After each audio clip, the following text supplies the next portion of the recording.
Sports diplomacy may be setting a new record. The Republic of Korea and the Democratic People's Republic of Korea, or the DPRK, plan to launch a joint bid to host the 2032 Summer Olympics.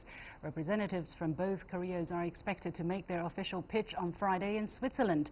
The South has picked its capital city of Seoul, while the North has yet to announce its pick, but experts say Pyongyang would be the obvious choice. The announcement comes just over a year after the DPRK participated in the Winter Olympics hosted by the South in Pyeongchang, which marked a major diplomatic milestone. Although the winning bid won't be announced until 2025, the joint bid raises plenty of prospects as well as pressing questions.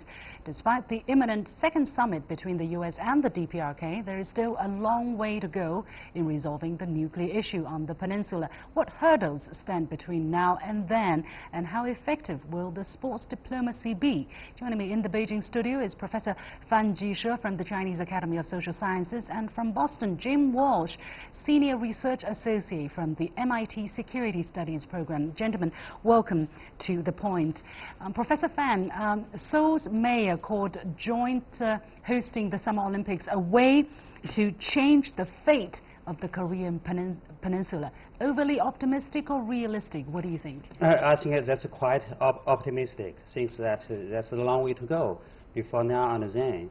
And it's too early to say that whether something will come up. And as we can see in the last 2 decades, anything could be possible. So I think he's pretty optimistic. But I hope he can achieve that. Mr. Walsh, now, does the prospect of the two Koreas hosting the Olympics together make the bid more or less likely?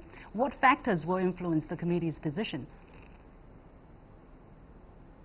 Well, traditionally, when the Olympic Committee chooses a venue, it looks at financing, facilities, capacity. Can a country pull this off? Sort of traditional list of boxes that have to be checked for a country to qualify.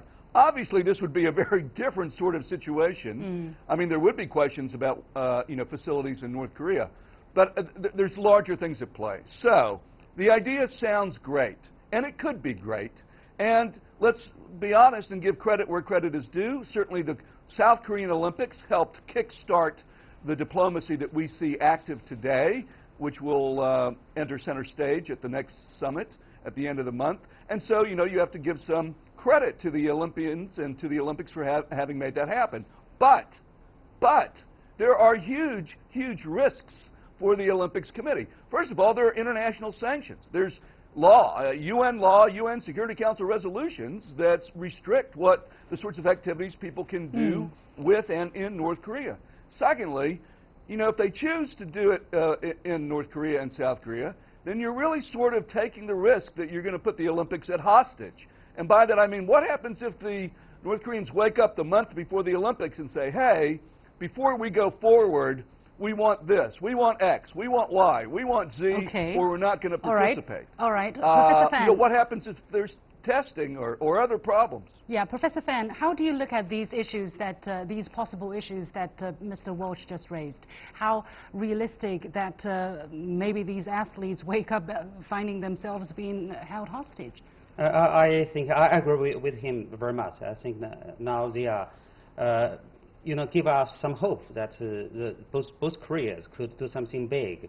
But that's a very wonderful thing. But we need to stand on your foot. That is a whole lot of things you need to handle before you go there. So that's a long way to go. Well, still, exactly as you say, 2032 is still a long way to go. The decision wouldn't be decided until 2025. But by jointly announcing this bid, does the DPRK look like they're sending out a message that they want to behave like a normal country? They want to become seen as being more certain and reliable. Mr. Walsh? Yeah, I think so. I think certainly by engaging the bid, that puts out a signal. That's a welcome signal. And it says that Korea wants to engage the broader world. I think that would be a healthy thing and help the regional security issue. So that's all to the good. And frankly, perhaps it will act as a very small incentive. maybe it gives North Korea another reason to continue the negotiations and to continue progress in the right direction. All right. Well, but, just a year ago. So that's all to the good. Yeah, just a year ago, the Winter Olympics, as I said, in Pyeongchang went very well, and it marked a major diplomatic milestone for the two sides. Not only did the DPRK send athletes to the game, but the president of ROK shook hands with the younger sister of DPRK leader Kim Jong-un, and then they also met a couple of times in the wake of the games. So, Professor Fan, how much has that game, has the Winter Games then improved relations between the two sides and raised the North's international profile? Will it be a similar story if they jointly bid for the 2032 games? The last Winter Olympic in Pyeongchang is the very beginning of this round of diplomacy, and a whole lot of things have been achieved, including several summits, lots of summits. The summit between North and South, the summit between President Trump and Chairman Kim, and the summits between Chairman Kim and President Xi, and many progress has been made. Now we are having lots of hope for a diplomatic solution of nuclear issues, and in this process, I think those people-to-people exchange, including the sports diplomacy, have played a very big role. That's the very beginning of this round of counter offensive for North Korea. Okay, Mr. Walsh, we know that the second summit between President Trump and Kim Jong-un is expected to be held in Vietnam very, very soon. How would you say will be the impact of the outcome of this upcoming summit on the joint bid? Well, on the bid. Well, the effect of the summit on the bid will be indirect at best.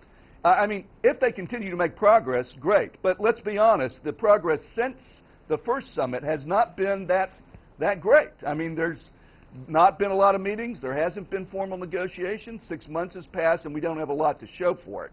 I think, rather than judging the summit primarily in terms of its impact on the Olympics, it should be judged primarily on its impact on the national security situation, the nuclear question, and U.S.-North Korean relations. If those three things improve, then the chances of sanctions, the chances of Olympics improve. If those three things don't improve, then the chances for the Olympics do not improve, they get worse. I mean, I think the Olympics, so we're talking about a very particular type of diplomacy. And the theory behind it says, well, if the two societies are nice to each other, then that will melt the ice and create conditions that allow for negotiation. And the first Olympics, the South Korean Olympics, is sort of an example of that. But breaking the ice is not the same thing as solving national security issues. I mean, North Korea has its own national security interests. The U.S. and South Korea have their national security interests.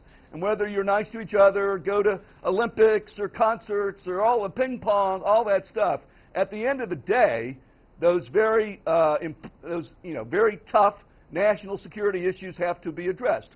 All this other stuff can help, but it has to be resolved on its own. So the nuclear question will be resolved by diplomacy, and if that works, then all these other things are possible. Yet the ping-pong diplomacy did play a very important role in establishing diplomacy between China and the United States. So, Professor Fan, how much do you see the possibility of sports diplomacy playing a similar role in thawing the ice on the Korean Peninsula and between the DPRK with the United States, and also the difficulties in the next few years to come in the process of the joint bid? I think it's very hard to compare this sport diplomacy to the ping pong. It's very different. I think that in the Korean Peninsula situation, we can find the trees and the forest. And the sports game and the people-to-people exchange, in the last year, we see lots of development and very positive signs for the inter-Korea relationship. But you just cannot divorce that progress with the nuclear issue. I think if the coming summit could, have lots of deliverables, I mean, a big deal come out from the second summit, that would be a big push for the people-to-people exchange and for the inter-Korea relationship.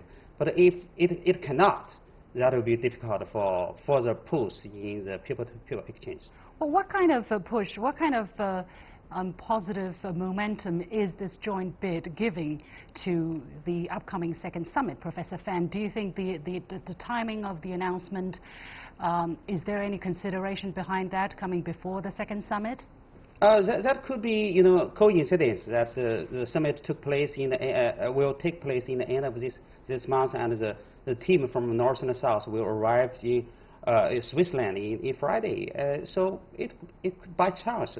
I don't think they are very much planned, since the summit was just announced by President Trump in the very beginning of February, so by coincidence. Okay, it's also not the first time that the DPRK and ROK have tried to co-host an Olympic. The last time was for the Summer Games in 1988, but it didn't work out because of various reasons, very tragic reasons. The North actually boycotted the 1988 Olympic Games. So, Mr. Walsh, I know it's very, very distant still, but is it going to be different this time? If it ever happens, are we going to see a similar scenario this time? Well, I think they should keep trying. And the other thing about it is, whether it happens or not, it gives them an excuse to keep talking. I mean, President Moon of South Korea, his whole strategy from before he came to office was to try to engage the North and build inter-Korean relations. This is just one brick in that. There are lots of other initiatives and projects, and the more the North and the South are talking, the more they're cooperating, the better it is. That's good, but it's not sufficient. At the end of the day, they'll have to resolve the nuclear issue, but until that's done, the closer those relations, the more dialogue, the better. Okay, we're going to leave it there. By the way, the winning bid will be announced, as I said, in 2025, and so far interested cities include Budapest, Madrid, Cairo, Shanghai as well. So we'll probably keep a close watch on the situation. Thanks to my guests, and with that we come to the end of this edition of The Point. Professor Fan Jishe from the Chinese Academy of Social Sciences and Jim Walsh, Senior Research Associate from MIT Security Studies Program. Follow me on Facebook and Twitter using the handle The Point with LX. Download the application called CGTN to watch the show on your mobile devices, or go to YouTube and look for CGTN The Point. Thanks for watching. You've got The Point.